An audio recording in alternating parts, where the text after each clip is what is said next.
This session, we will hear a few very, very interesting stories. We invited organizations, projects, initiatives to spread the word about their work in MSP in the Baltic Sea region, and of course, beyond.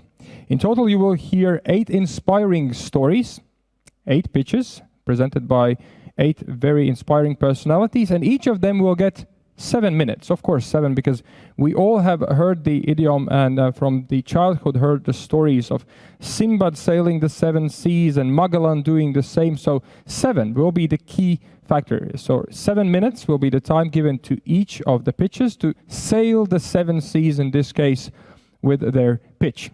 And of course, we will close our eyes probably on a few seconds or a minute, but please, dear presenters, dear pitch presenters, please do take the time in consideration and do try to keep the timing. So, dear friends, without any further ado, later on we will again talk about a little bit more about the platform, about the upcoming things, and about the probably, well, a bit of the fun part which is going to follow. But now, again, let's get to the business. And let's start the pitch session with the first story, with the first pitch. And that will be by MAREA Toptsidou. An update on the VASAB long-term perspective. MAREA, the digital floor and the 7 minutes are yours. Thank you very much, and hello everyone. So what if, for the next minutes, we all sit back, take a deep breath, and take just one moment to close our eyes and think about the future. Let us just pick our favorite place in the Baltic Sea region and try to mentally travel to 2040. Just look around you in this mental picture. How does the future look like to you? How does the world look like? How do you imagine the Baltic Sea region to look like? In your mental picture, could you think of the Baltic Sea region without the Baltic Sea? If you think 20 years ahead from now, could you imagine any actions taking place without considering the Baltic Sea? Or could you imagine any activities from shipping to fisheries to wind farms to many much more, totally disconnected from the Baltic Sea region and its territorial development? I guess being here today, I'm sure you already know the answer to all these questions. No one can imagine any future actions in the region without taking into account the Baltic Sea. And no one can imagine any sea activities not interacting with the land activities. If we could move to the next slide, please. And 2 clicks more. The Baltic Sea region is inextricably connected to the Baltic Sea, and it's impossible to imagine even the region without it, when the sea is even part of the region's name. So developments happening in the sea influence the developments that happen on the land and vice versa. And especially today, in times where actually sustainable development and the mindset shift towards more sustainable practices is in focus more than ever, the health of the Baltic Sea is again on the spotlight. So could we imagine actually a different future for 2040 for land and sea? As you may know more than I do, different ideas and plans are currently being discussed, plans that actually influence this relation. As you may know, a hyperloop connection between Helsinki and Stockholm is currently discussed, or sustainable solutions for ports are already in place. An undersea rail tunnel has also been agreed between Helsinki and Tallinn, or even electric regional aviation in the region is on the table. So a lot of ideas are being discussed and a lot of plans are on the table these days. How would all this visionary project impact the territorial development in the region? And what can actually change in the future? Can we think that long term? How could the sea be influenced? Can we keep the Baltic Sea still in the focus of the Baltic Sea region? Maritime spatial planning across the region has proven a key factor for cooperation, planning, future development. And this integrated approach of the land and the sea interactions will be a key element in the update work we currently do at Spatial Foresight together with Notregio in updating the VASAB long-term perspective. And that we do in close cooperation with VASAB, and we're currently working on. Our work has already started to jointly with VASAB develop the shared vision for the Baltic Sea region for 2040. And the update of this long-term perspective will respect all these characteristics of the region, the challenges, new trends, land-sea interactions, as well as all the cooperation frameworks in the region. The focus of the vision will be on the places and its people. So in our endeavor here, we try to look at this integrated picture of the land and the sea and their interactions. So we aim at bringing all this together to have a vision that takes the Baltic Sea into account when discussing all those future trends, all those future developments, challenges, and aspirations. And if we move to the next slide, please. So that's what we actually do. If we can have the next slide. Well, for the update of the long-term perspective, we have designed a process journey, as I like to call it. So that journey combines our content updates with a co-creation process. And through that process, we capitalize on all the work that VASAB has done in all these years in developing and updating this forward-looking document of its long-term perspective. And we build along all those strong metaphors that have been developed throughout the time. I'm sure you may remember the pearls, the strings, the patches, and the systems, metaphors that have stuck in our minds and are still relevant today, but we will see them through a new and more fresh perspective for our update. And this is actually necessary to look at all these things from a fresh and new perspective, as things change constantly, and adapting and preparing for these changes is actually necessary for desirable futures. And that's what we aim to do with the updated vision. Develop a desirable future for the Baltic Sea region that gives a direction and a scope for the policymakers to design informed policies. As I mentioned earlier, the work is being carried out through desk research and a parallel and continuous co-creation process with VASAB and a wider stakeholder involvement of other relevant players in the region. And throughout this work, we try to keep the importance of the sea, as it has been highlighted in all the existing earlier VASAB documents on the forefront. So that actually in 20 years from now and even beyond that, the Baltic Sea region and the Baltic Sea will still remain the locus of the regional development. Then if we try to reflect again and mentally travel to 2040, how could we actually imagine the Baltic Sea to take place and look like in the future? Thank you. Thank you, Maria. You even saved some time for yourself and for the other speakers. And I really even felt like listening to a great story from a storybook, really, listening to your pitch. So congratulations. Great job. It's never easy to be the first one pitching. So what I recommend to all of you other viewers and listeners, find Maria in the participant list and send her a message what a great job she did, because it really is not easy to pitch as the first one. Great job. And we're moving on to pitch number 2, and that will follow from Angela Schultz-Zehden from SUBMARINER, Network for Blue Growth. Angela, I hope you hear us, and the digital floor is yours. Okay, hello. Nice to meet you. And my pitch is about a project we are currently designing called BlueBioSites, which is really about finding the right locations for a thriving blue bioeconomy in the Baltic Sea region. Next slide. And first, I would like to sort of draw the attention to you, what is actually the blue bioeconomy? It's about the conversion and the commercial use of living aquatic resources into a wide variety of products and services.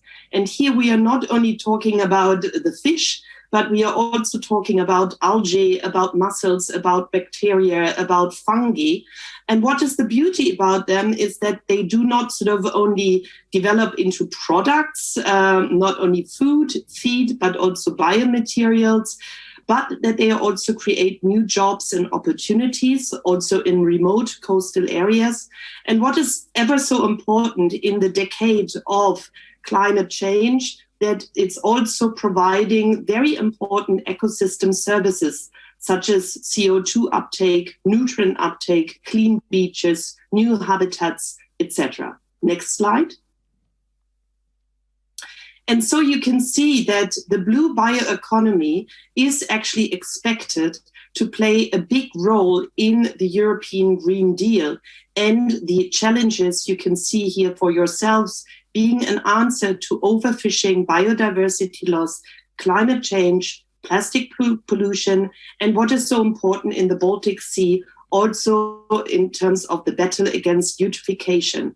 But at the same time, also taking the human society with it, because it will have an important role to play in order to revive the competitiveness and the resilience of the Baltic Sea region itself. Next slide.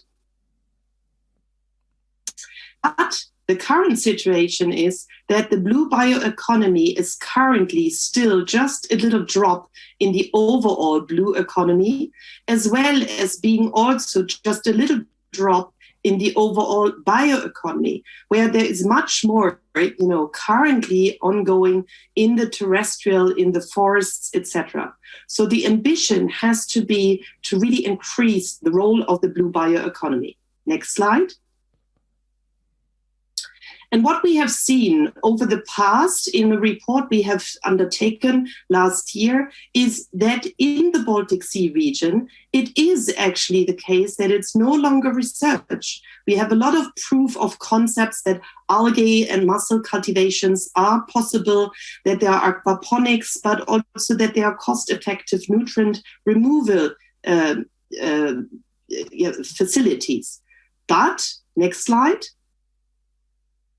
Currently, there is really just little biomass production in the Baltic Sea region. So the demonstrators are really slow moving.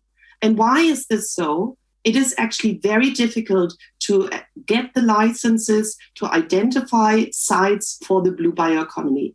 And this is what the BlueBioSite project wants to change. Next slide. And this is ever so important because actually the political decision has been made last year in view of the update of the HELCOM Baltic Sea Action Plan that for the first time, sea-based measures to deal with the nutrient which are already in the Baltic Sea are actually accepted and are promoted. Next slide. So here you see sort of the classic picture we all know, which is showing sort of the eutrophication level in the Baltic Sea. But why is it so difficult to find sites? Next slide. Has actually to do with the characteristics of the Baltic Sea itself, where you can see here that not only coastlines are different, but that of course also the salinity levels are decreasing the more east we go in the Baltic Sea. Next slide. And therefore, location, location, location, it's very important to consider all the criteria where actually blue biomass production is possible. So here you see an example of what is important in order to have a successful mussel cultivation, not being only in terms of food availability but and temperature, but also having sheltered areas. Next slides. And what we want to change is that, yes, we do have actually the blue in the maritime spatial plans, as you can see here from the Estonian example. But what you see on the right-hand corner is actually in the maritime spatial plan, just the locations where shellfish and algae cultivation is not possible. So what we want to change is actually to show the sites where it is possible. Next slide. So we want to sort of change the picture that specifically allocated areas are not only demarked in Denmark, but also across the other countries. Next slides. And what do we have? We actually have a good condition because we do have site selection criteria available. We have a lot of decision support tools which need to be improved, but we need to have more experience and sites, and we actually also really have to consider the joint monitoring of the sites. And then last slide. So what is the BlueBioSite? It's really about getting the pilots to the next level, to establish large-scale demonstration farms and to identify the sites for it. Next slide. And here you see sort of the big picture of the BlueBioSite project setup. So we want to identify the sites using the tools, but we also need to have common parameters to monitor the given sites in order to show the positive environmental impacts.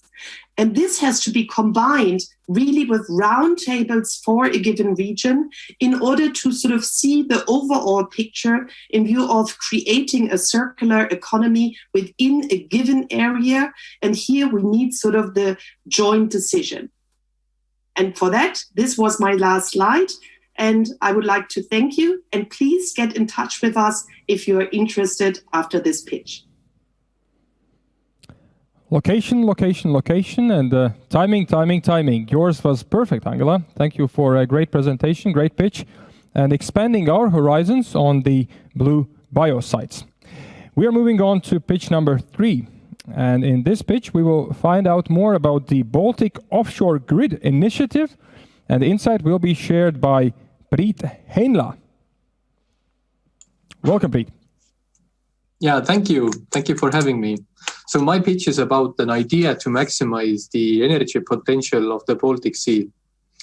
So what has the MSPs given us? They have given us more concrete ideas. They have given us the locations where somebody could actually utilize the energy that is coming from the Baltic Sea. You could even have a spatial planning on Mars, but if it doesn't inspire other people, then it wouldn't give any kind of input to the society. And the inspiration from the MSPs is definitely there.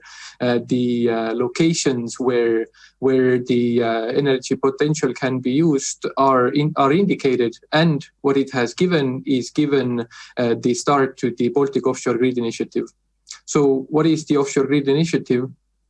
It is an idea to commonly start between the transmission system operators to start to find what would be the most possible setup ways of a grid to maximize the potential of energy production. If you think about the wind farm in whatever kind of a sea without a grid, it is just a propeller. It doesn't give any kind of positive impact to societies. But with a network, and with a network that has been planned together with every party participating, then it's possible to have the maximum output from the potential areas. There have been already some common understanding between the member states. An MOU was signed in 2020, both between the states that are bordering the Baltic Sea and also the transmission system operators bordering the Baltic Sea, in order to initialize the studies that would be needed in order to then find the real corridors, the real production areas that could find a hybrid solution in order to transfer the energy closer to consumption centers. There is already a tool available. It is called the NSOE 10 Near Network Development Plan. And the idea of the Baltic Offshore Grid Initiative is that the studies that we will make would identify the projects that could at the same time connect two countries and then also utilize the production potential of some areas.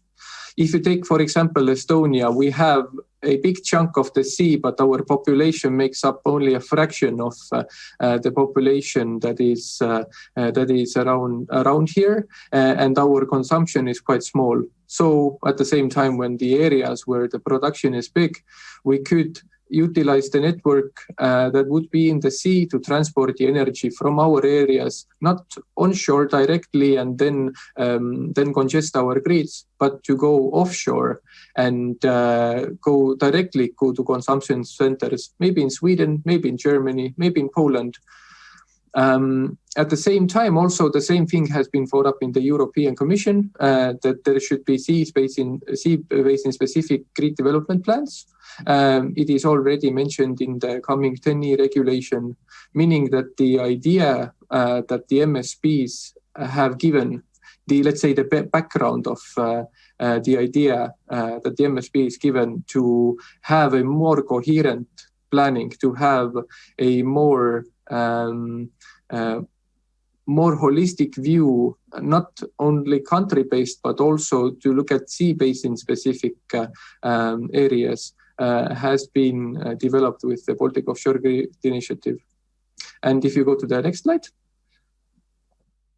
Then also, I'm proud to announce that in the TSO, in the transmission system operator view, we have already established some working groups. We are working on our specific scope.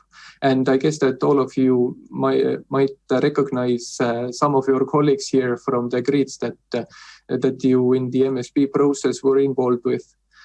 So definitely there is a upcoming work that the MSPs have given input into. And I would like to thank everybody. And if you have any kind of questions, remarks, then you can contact me after this. Yeah, thanks. Thank you, Priit. I have to say a really great initiative and a smooth presentation. And it's great that you also mentioned this coming in touch with each other. I really welcome all of the pitch presenters to have a look at the comment section, because probably there will be some discussions after your pitches as well. And I also welcome all of you to get in touch with each other in our online platform and send a message to each other, because probably some new initiatives might appear after today as well. But now we are moving on to pitch number 4. And as Alda mentioned when opening the event today, we are positively forced to meet in this and online environment this year. And as you can see, we are definitely making the best out of it. But what is eMSP? Well, Nico from Netherlands Enterprise Agency will tell us more about it. Nico, the floor is yours.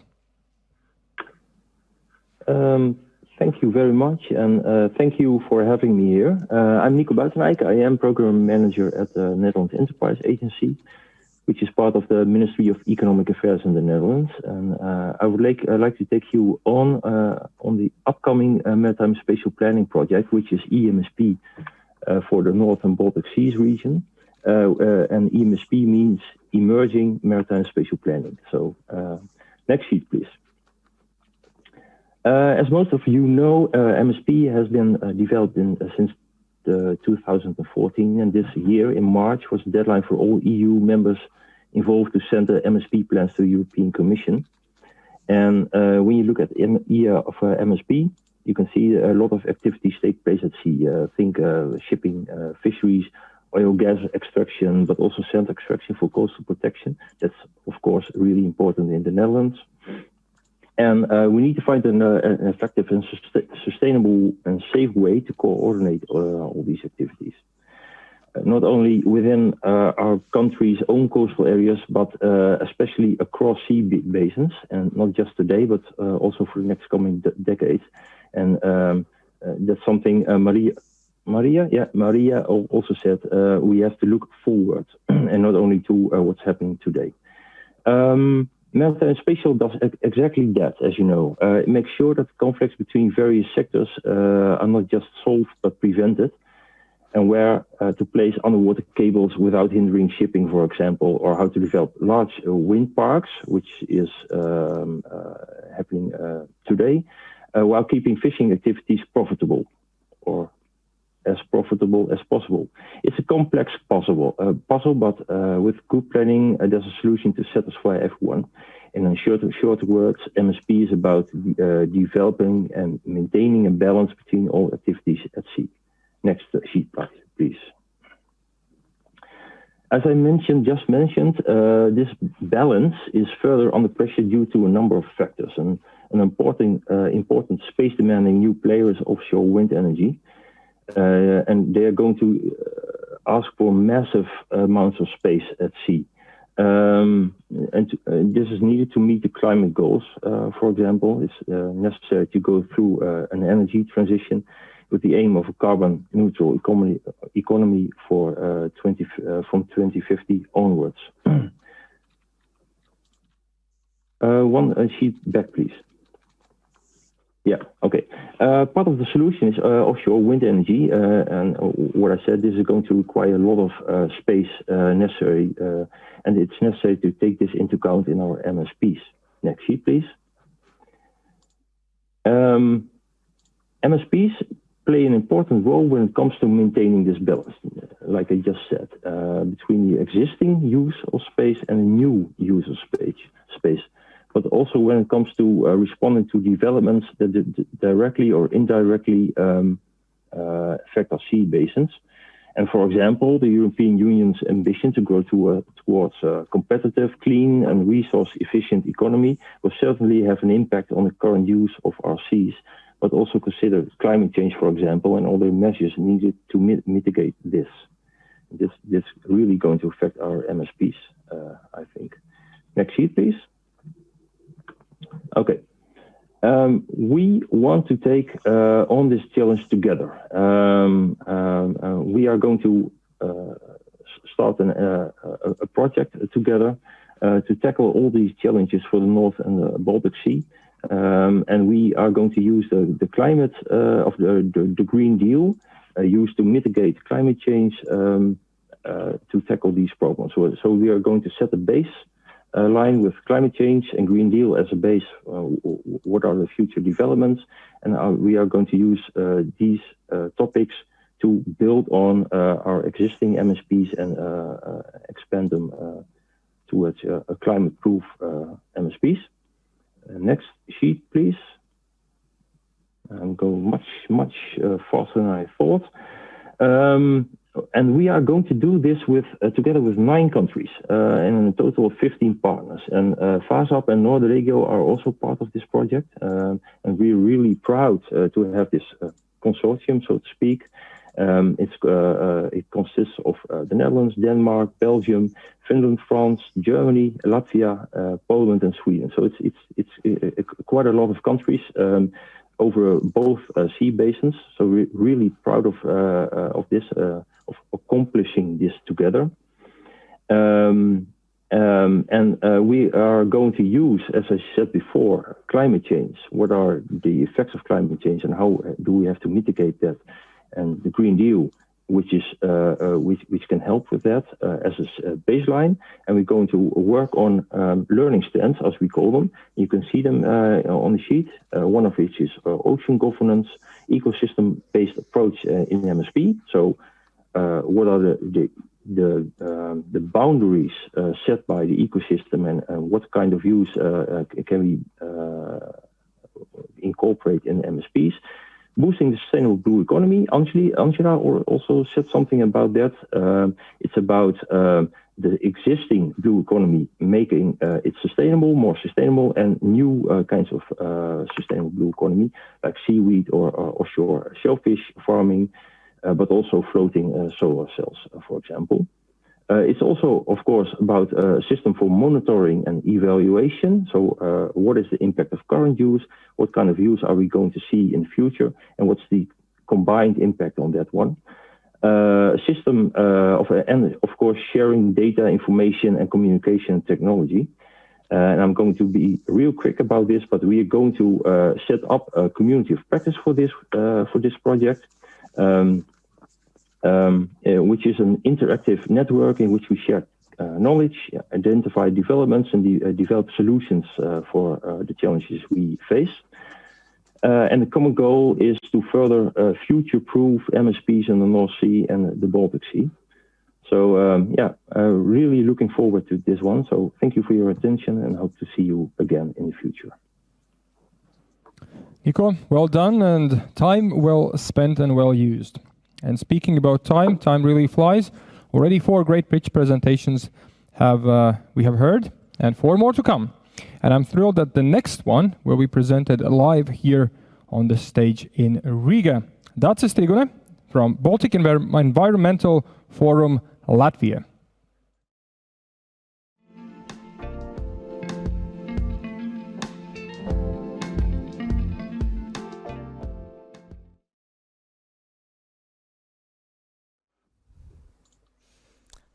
Dear all, it's my pleasure to be here today and present you a large scientific project improving knowledge on the state of the marine environment.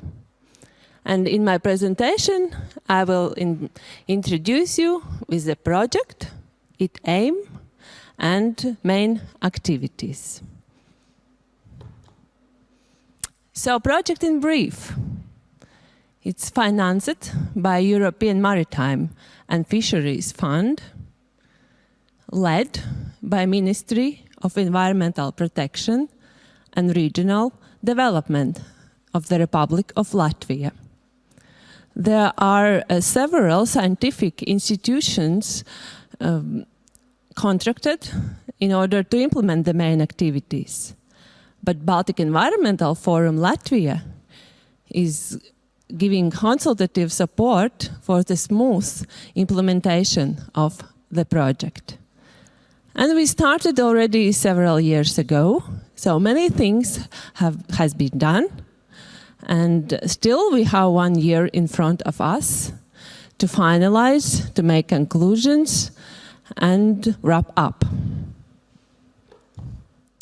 So project aim. The project aim is to improve the knowledge of the marine ecosystem, the state of the marine environment, and the pressures to achieve and maintain good environmental status in the marine environment in accordance with the European Union Marine Strategy Framework Directive and Latvian marine legislation. And in order to reach this aim, there are several activities. So one is the research job, of course, like fieldwork, analysis, assessments, and on state of the marine environment, marine ecosystem, pressures affecting the marine environment, and their interactions. Also, studies and analysis of socio-economic aspects of marine use and assessment of socio-economic benefits of marine uses. And after the great research, there comes the development of proposals for measures to achieve a good marine environmental status and conservation in marine waters. So there are two main studies in the project ongoing. So one is improving knowledge of the marine ecosystem, the state of the marine environment, and the pressures affecting it. And also there is another ongoing study building a knowledge and information base of economic and social analysis of use of marine waters and achievement of the marine environmental targets. So still we have 1 year for those studies. And then there are 3 studies which are already successfully completed. So in 2018, there was study on determination of nutrient loads to the Baltic Sea from the major land-based pollution sources. In 2019, there was a study on sediment flow. And very recently, last year, there was a report on Riga wastewater treatment plant and 2 more big Latvian cities, Daugavpils wastewater treatment plant and Liepāja city and harbor for the removal from the HELCOM hot spot list. And last but not the least, a project supports also dissemination and stakeholder involvement activities because it's important not only to make all this research and studies and data analysis, but it's also important to talk about them and pay the attention of those issues in order to stress the importance of the good environmental status in the Baltic Sea. So therefore, project supports national stakeholder events in Latvia. Also, project supports thematic discussions on specific targets and measures with relevant stakeholders. And of course, project supports Latvian expert participation in the European Union, the Baltic Sea region, and other events related to Marine Strategy Framework Directive and Marine Spatial Planning Directive. So thank you very much, and I wish for all of us a great event. Thank you.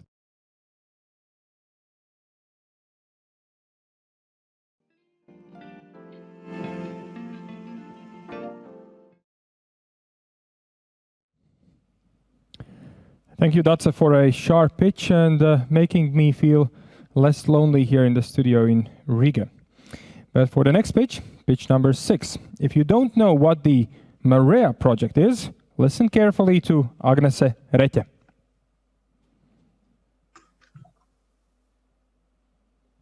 So, hello everyone. Today in my brief presentation, I want to tell you a bit more about the cultural ecosystem services mapping approach that we are taking in MAREA project and also about the project itself. Next slide, please. So first, let me introduce you to the project itself. MAREA is devoted to developing and testing novel concepts of ecosystem services mapping, environmental accounting, and sustainability assessment in order to support the development of sustainable and ecosystem-based planning approach in 2 main pilot areas, that is Gulf of Riga and Gulf of Finland. MAREA project team consists of experts in 3 Baltic Sea region countries, that is Finland, Estonia, and Latvia. Finland is represented by the Finnish Environmental Institute SIKE and Pellervo Economic Research Center, Estonia by the University of Tartu, and Latvia by us, the team of Baltic Environmental Forum. Next slide. So, about the ecosystem services. Probably most of you have heard this term before, but in case you haven't, basically all you need to know today is that this term stands for nature's contributions to human well-being, and they are usually divided into 3 large groups, that is provisioning services, regulating services, and cultural services. And today we will talk more about the cultural ecosystem services that are the non-material benefits we gain from the nature. For example, the opportunity to do all kinds of leisure activities outdoors, to fish, to hike, to swim, or whatever activity you can think of, or just simply to relax by being in the nature. Next slide. Cultural ecosystem services are as important for human well-being as are the provisioning and regulating ones. However, they are still quite different from the other 2 groups because they are the most subjective and hard to quantify because they bind together elements from social and ecological concepts.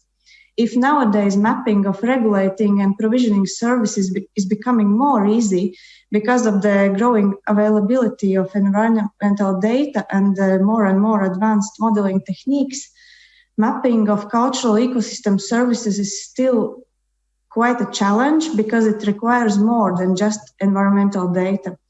So how do we quantify something that is strongly based on human preferences and personal experience?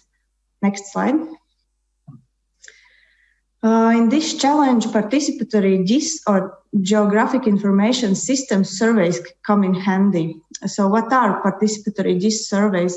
They're basically just surveys, but with an important addition that the creator of the survey can add not only classical text questions, but also questions that include interactive maps where respondents can mark all sort of information, therefore allowing us to access their spatial knowledge, which is crucial in mapping cultural ecosystem services.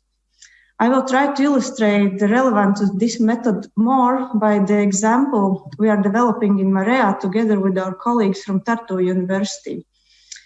In MAREA project, we are attempting to map the cultural ecosystem services supply potential in whole Latvian Estonian coastline. And we plan to do this by combining participatory GIS survey with data on actual environmental characteristics and availability of infrastructure. So now I will take you briefly step by step through the approach we are taking. So first, we developed the already mentioned survey that will be targeted to people who tend to visit Estonian or Latvian coastline in their free time. Next slide. In order to reach our goal, we have set several objectives for the survey. First, we want to generate an overview of the use of cultural ecosystem services, as well as to describe the spatial distribution of them. And we plan to do this by including in the survey question that will ask respondents to mark places they visit to do certain leisure activities by the coast. And with the next objective, we will try to go one step further and try to determine the characteristics that shape the coastal suitability for cultural ecosystem services. And we will do this by asking respondents to answer questions about environmental and infrastructure-related characteristics that influence the choice of place they visit. For example, is the availability of parking lots important, or maybe is the beach type or wind conditions, or so on. Next slide. So after the survey is done, our modeling specialists from Tartu University will combine these survey results with the data we have on actual coastal environmental characteristics and infrastructure availability. And based on these data sets, they will develop a model of cultural ecosystem services supply potential in the whole coastline we are studying. And I must say that we are still in the first steps of this study. So today I cannot show you any results yet. However, we have really high hopes for this combined approach we are taking. And next slide.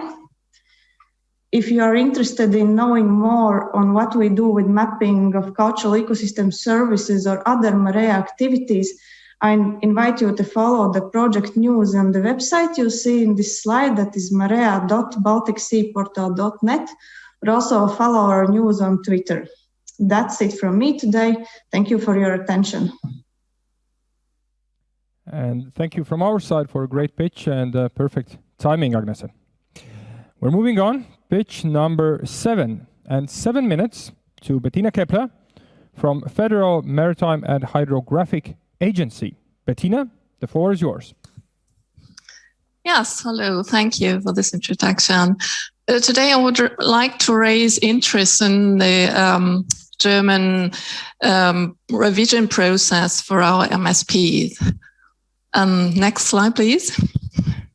The BSH is responsible for carrying out preparatory steps for the development of maritime spatial plans for the German EEZ in the Baltic and the North Sea.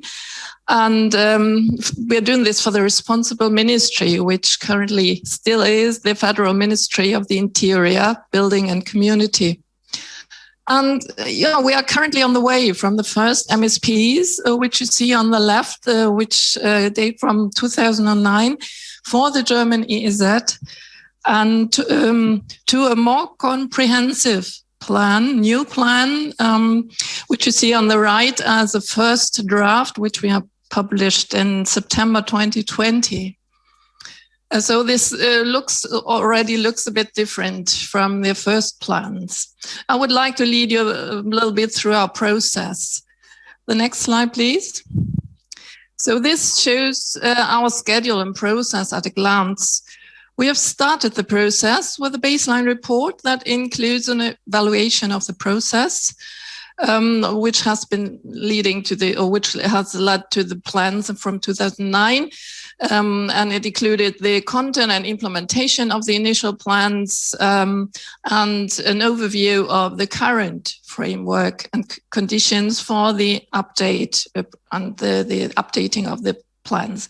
We also established a scientific advisory board to give independent advice and input into our planning process and give feedback on the content which we develop. On the basis of sectoral workshops and expert discussions, as well as further information and input from stakeholders, we develop a first planning concept. And the three planning options which we which presented are intended to each, and they have all a different focus, and they were intended to show how different planning objectives could be translated into spatial regulations. These were again informally consulted nationally and internationally, and in parallel, the scoping for the plan SEA was initiated. Based on the input from that stage, the first official draft plan was developed and published in September 2020, along with the respective draft SEA report. There's two reports, one for the North and the Baltic EEZ each. Based on extensive feedback on that draft from national and international stakeholders and intense interministerial consultation, the revised draft was developed. So if everything now turns out as planned, we will have a final plan, an ordinance, published and in force by September 2020. So I will give some more information at the end of this pitch. So next slide, please. So what is different compared to the first plans? I do not go into detail here with regard to content, just want to touch some aspects. In response to changing demands and political objectives, we have, for example, now more areas specifically dedicated to offshore wind. Nico already mentioned this planning issue, which becomes more and more important, and included priority and reservation areas for nature protection. These are some new topics or topics given, or there are some new topics or topics given more weight in the plan, for example, for defense or underwater cultural heritage. We have specifically addressed co-use of compatible uses and functions, even with overlapping priority areas designated, for example, for shipping or conservation. And we have made provisions for further co-use with options to be explored in the coming years. With regard to integration of planning, we have tried to achieve good or better transnational coherence by integrating MSPs of our neighbors, with shipping most intensively being discussed transnationally, and which in the discussion could be based on improved data and information. And the national process and planning process was set up to be much broader and more inclusive than for the first plan. So which challenges do we face? Next plan, please. Next slide. We had to work under COVID-19 conditions for most of the planning process, as that meant all team discussions and public consultation meetings were and still are being held online from March 2020. In many cases, there was not sufficiently detailed data available for decision making. Thus, for example, cumulative impact of uses still is difficult to assess. Some plans or draft plans of neighbors are only available since recently, and several conflicts are ongoing and are not likely to be finally resolved in short term. The happy end, next slide please, would be our plans published and set into force in September, right in time before the next general elections in Germany on 26 September. Crucial next step will be the publication of the revised draft plan. And this will happen during the next days, couple of days. So we will be informed about this. So I would like to look at our digital expo stand, look at our WebBSH website with all the information on our planning process and with all the documents published and soon be published with regard to the second draft, and give us feedback and ask questions, whatever you like. And so thank you for listening. Thank you, Bettina, for a great presentation and a great reminder to visit your expo stand. I hope that our visitors did the same in the previous break, and they will have one more to do so. And of course, during the whole day and whole day tomorrow as well. But now, last but certainly not least from the 8 pitches, someone who has been on this stage already today and feels here, I guess, quite comfortable. Liene Gaujeniete about spatial planning policy areas.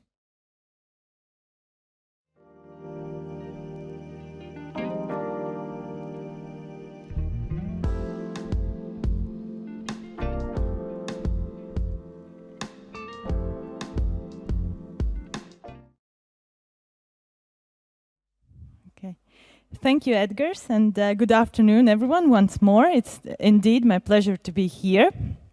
And I will offer the opportunity for you to have a bit deeper insight into the policy area spatial planning of the EUSBSR.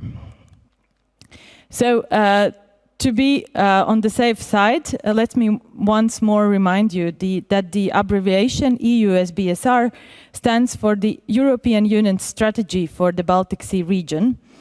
And it is one of the 4 European macro-regional strategies that was adopted in 2009, making it the oldest one.